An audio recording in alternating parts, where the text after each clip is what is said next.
Good evening. Welcome back to this special edition of All In. I'm Chris Hayes. Tomorrow, of course, marks the first primetime hearing from the bipartisan committee investigating January 6th.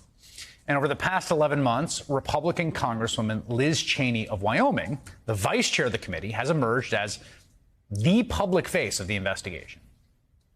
If those responsible are not held accountable, and if Congress does not act responsibly, this will remain a cancer on our constitutional republic, undermining the peaceful transfer of power at the heart of our democratic system. We will face the threat of more violence in the months to come and another January 6th every 4 years. Cheney is a very odd figurehead for the movement to prosecute the ex-president's attempted coup in the court of public opinion. She provides an interesting case study for the question, what does a politician do when they want to be part of a political party that doesn't want them?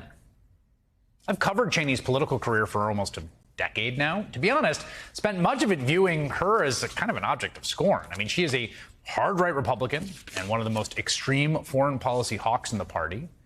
Before entering politics, the first time she sort of came on my radar screen, she was probably best known for her policy group, Keep America Safe, which levied some pretty disgusting attacks against Obama-era Department of Justice officials who had, in private practice before they joined the government, defended Guantanamo Bay detainees. Cheney formally launched her political career in 2013 by trying to carpetbag a Wyoming Senate seat, despite being born in Wisconsin and spending much of her adult life in Virginia. In fact, as The Intercept reports, Cheney, quote, launched a campaign to represent Wyoming in Congress with a Facebook post geotagged McLean, Virginia, her real home. Cheney was challenging incumbent Wyoming Republican Senator Mike Enzi, a staunch conservative from the right. But she was never able to shake the carpetbagger label or provide a coherent reason for why she was a better choice than Enzi, other than, I'm a Cheney and I want to be a senator. In fact, the most memorable moment of that race was Cheney throwing her own sister under the bus by coming out against marriage equality, despite the fact her sister was in a same-sex marriage. Cheney ended up dropping out of that race before the primary. But 2 years later, in 2016, she ran for and won Wyoming's only House seat. That's the one her father, former Vice President Dick Cheney, held for a decade back in the 1980s. And she quickly rose in the party ranks, becoming the third-ranking Republican in the House, a position also previously held by her father. And for the duration of the Trump administration, Cheney was a bog-standard right-wing Republican, if not more conservative than most of her peers. She would occasionally criticize Trump in public, but usually attacking his foreign policy, again, from the right.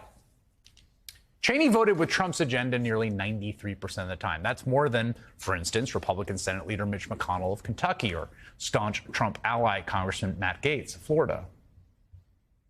And then January 6th happened. And Cheney, like most of her party and the country as a whole, was obviously, sincerely, and genuinely outraged.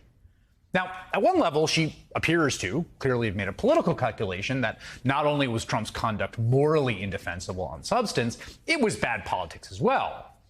You can hear her on a leaked phone call with House Minority Leader Kevin McCarthy on January 10th, asking if Trump will resign. And you asked if what happens if it gets there after he's gone. Is there any chance, are you hearing that he might resign? Is there any reason to think that might happen? I've had some few discussions. My gut tells me no. I'm seriously thinking of having that conversation with him tonight. I haven't talked to him in a couple days.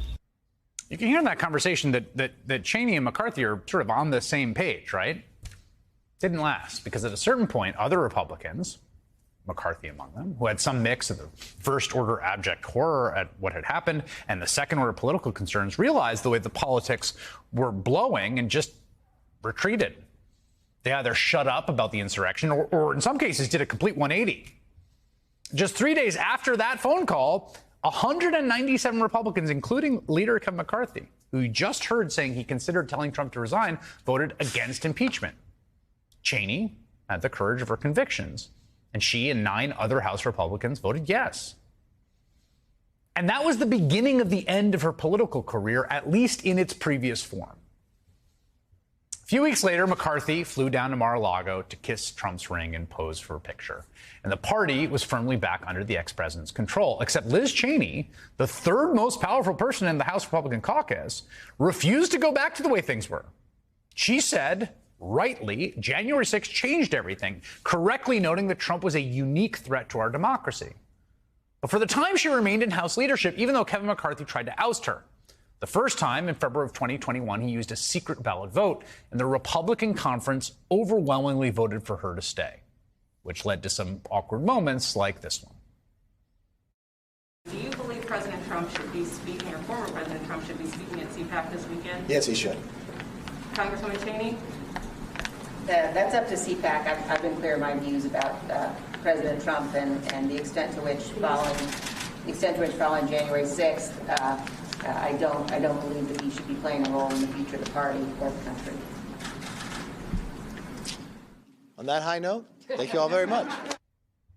I find that clip fascinating because Cheney is trying to sort of walk the tightrope there. Like, she doesn't want to make a big deal out of this, but she's also going to say her piece. The obvious and evident truth. And over the coming months, the party began to sour on Cheney as Trump tightened his grip on the Republican conference. In May of 2021, they voted again to strip Cheney of her leadership role. This time, McCarthy did not use a secret ballot, which meant Trump could know who voted which way, and this time she lost. She was replaced by Republican Congresswoman Elise Stefanik of New York, who had a far less conservative voting record, but who was willing to be vocally supportive of Donald Trump and, more importantly, the big lie of a stolen election and a bunch of other far-right conspiracies. House Speaker Nancy Pelosi then appointed Cheney to the committee investigating the insurrection, where she was then elevated to vice chair, and that was the final straw for her fellow Republicans. Cheney was ousted from the Wyoming Republican Party, and along with Republican Adam Kinzinger of Illinois, the only other Republican who sits on the committee, she was formally censured by the RNC for, quote, participating in a Democrat-led persecution of ordinary citizens engaged in legitimate political discourse. I will refrain from playing the B-roll of what the legitimate discourse looks like. Kinzinger announced he is not running for re-election. Now Cheney is facing a primary challenger who was endorsed by Donald Trump, who, of course, has a personal vendetta against every Republican who supported his impeachment. And in fact, predictably, Trump went down to Wyoming last month to campaign against Cheney. Liz Cheney hates the voters of the Republican Party, and she has for longer than you would know. Wyoming deserves a congresswoman who stands up for you and your values, not one who spends all of her time putting you down, going after your president in the most vicious way possible, and loving endless, nonsensical, bloody, horrible wars. Going after your president in the most vicious way possible. The nerve. Wyoming primary is not until August, but a recent poll has Cheney down 30 points with voters. And in a way, when Trump and McCarthy say Cheney's not a real Republican and the bipartisan committee isn't really bipartisan, they're right. Because the Republican Party is determined that forthright support of American democracy against its enemies, foreign and domestic, is not allowed in its ranks. So Liz Cheney is hardly a liberal.